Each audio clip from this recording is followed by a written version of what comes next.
Good morning on this second Sunday of Easter or Divine Sunday, a Divine Mercy Sunday. And we're going to be looking at the Gospel of today and as well as the first reading of the day and kind of that connection. So hopefully you've read the Gospel from John, and this is the story that's most known as the story of Doubting Thomas, because we have Thomas who's saying, unless I touch him, unless I see the marks and I'm able to actually touch the marks in his hands, I'm not going to believe that that was truly him. And that's kind of usually where we focus on this Sunday is our doubts and our in our faith and how strong our faith is and do we truly believe. But this year, I think it kind of takes on a different meaning. It's kind of put us in a different place because when we start on in this gospel, where are the disciples? They are in a room, locked up, afraid to go out. And their reason afraid to go out is a little different than ours today.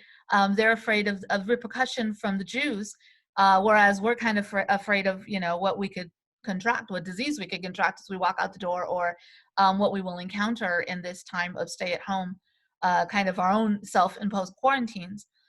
So they're in the room and they're locked up, and Jesus comes to them in the middle of nowhere. Jesus appears and says beautiful words, "Peace be with you." Peace be with you. That's all he says. He doesn't say, hey, it's me. And he doesn't start explaining why he's back. He doesn't, scold them for being locked up and not out there spreading the word. He simply says, peace be with you. And then he shows them his hands so that they can really see that it's him. And then they rejoice. And again, he says, peace be with you. And I think that's so vital for us today, because I think above all, what we are all looking for right now, at least I am, is peace in our hearts, because we're in such a time of uncertainty. We don't know what's going to happen tomorrow or next week or next month. We don't even know what's going to happen the rest of today. It's very unsettling, especially for people who are used to being busy, who are used to having their days planned. It's driving me crazy that my planner is so blank, because I'm usually I'm not real organized, but I try to make sure I write down dates so I don't double book myself, which I do quite a lot unless I pay attention to my planner and my calendar on my phone and everything. I have all these backups everywhere.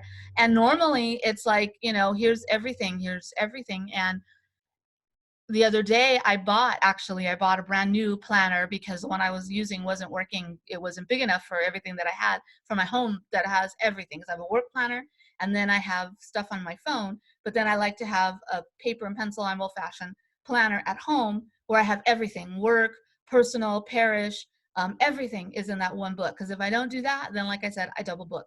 So I'm used to that. And not having that is very unsettling. Not having liturgy meetings and choir practice and RCIA all marked in my calendar. Well, this is marked in my calendar, but other than that, there's nothing else. And so it's very unsettling. So I think today, what we most need right now in our lives, at least what I need right now, is that peace. And so that spoke to me as I read that during the week in preparation for today. That really spoke to me. Jesus comes, and what's the first thing and the only thing he says at the beginning is, peace be with you. And that's something to reflect on, really. What is it that right now in this time when I'm at home, am I looking for? Am I looking for peace? Am I looking for enthusiasm? Am I looking for motivation? Am I looking for ways to self-care? What am I looking for in this time? And how is Jesus appearing to me and giving that to me? And then as we go on with this gospel, then Jesus, after he says, peace be with me the second time, he reminds them of their mission. He reminds them, as the Father sent me, now I send you. The sins you forgive are forgiven. The sins you don't forgive aren't forgiven. But you need to get out there. And he reminds them of that mission that they have. And that speaks again to us as, even though we're at home, we still have that mission. We still have that mission to share God's love and to be Christ to one another and to evangelize. And even though we're not out in the open evangelizing, we talk a lot about this. How do we evangelize in our everyday life? Simply how we live, simply how we treat one another. When we're at the market, are we being sensitive to other people's fears? I was at the market yesterday, and at Save Mart, they're pretty good. I mean, they're really good in terms of wiping things down and stuff like that. In Target, they're wiping everything down. They wipe down the card machine before you touch it and all that kind of thing. And when I went to Vons yesterday, I'll I won't lie. I went to Vaughn's because I was dying for a latte, and that was the closest Starbucks that was open, was inside Vaughn's. So that's why I went. I usually don't shop there, but that's why I went there, because I could get a latte after I finished my marketing. That was my reward. But I go there, and they had so many more precautions up. They have, like, the aisles are now one way. And so at the head of every aisle, at the foot of every aisle, they have red arrows that say, you know, one way this way, and then the next one is that way, and the next one's that way, and the next one's that way, so that you're not crisscrossing people. And some people, it took me a while. I didn't catch on to that right away, and I felt bad because a couple of people kind of gave me funny looks, and then I figured it out. So I started, you know, paying attention and following the arrows, and then I noticed other people kind of not, and just kind of bursting their way through, standing next to people. And, you know, there was a lot of elderly people at the time that I went with masks and everything.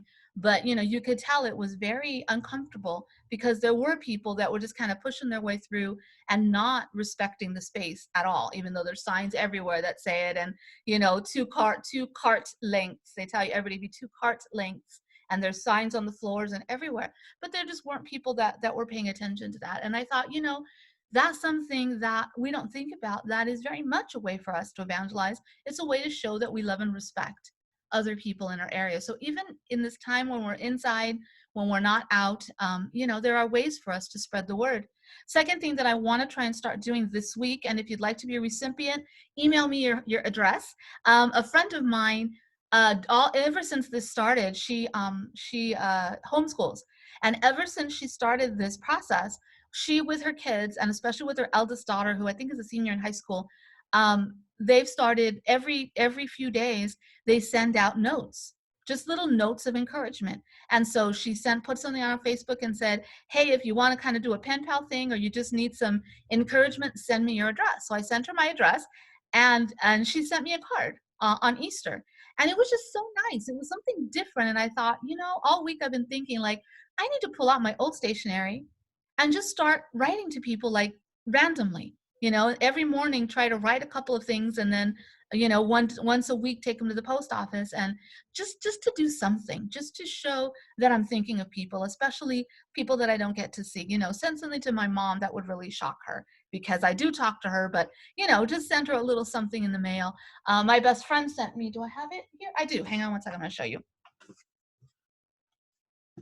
because I know the people that know me that are watching this will know me well. My best friend sent me this out of the blue, didn't even tell me. It's a Starbucks water bottle that has my name on it, and then has Belle on the back. And those of you who know me know I love Belle. And just receiving that made me so emotional, because it really showed somebody was thinking of me, you know. And it didn't need to be a gift. It could have just been a card, or like my friend Megan that sent me a card, or my sister sent me an Easter card, which normally we don't send to each other because we see each other on Easter. But this year she thought ahead and sent me an Easter card. Those little things that we can do for one another, a quick phone call, you know, a little gesture, calling somebody on Zoom. You know, Zoom is free. You can get your own free Zoom account and call family members on Zoom, connect with them and say, I just wanted to see your face, and say a 5-minute thing. So we've still got that commissioning. We've still got that. You need to go out. The Father sent me. Now I'm sending you. Now you need to figure out what you do. And then the final piece of this gospel is that, and we kind of said this at the beginning, I remember who said it, was that even though Thomas doubted, and we doubt, sometimes we wonder, is our faith enough? Is our faith strong enough?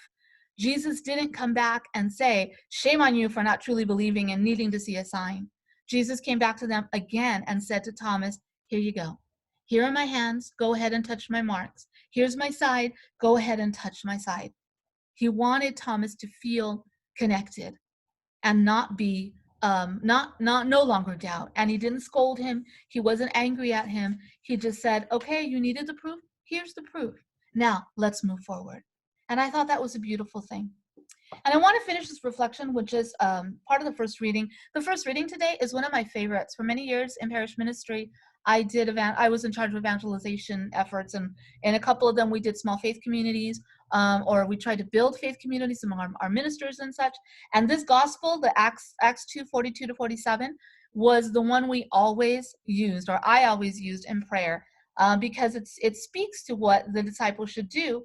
The disciples devoted themselves to the teaching of the apostles and the communal life.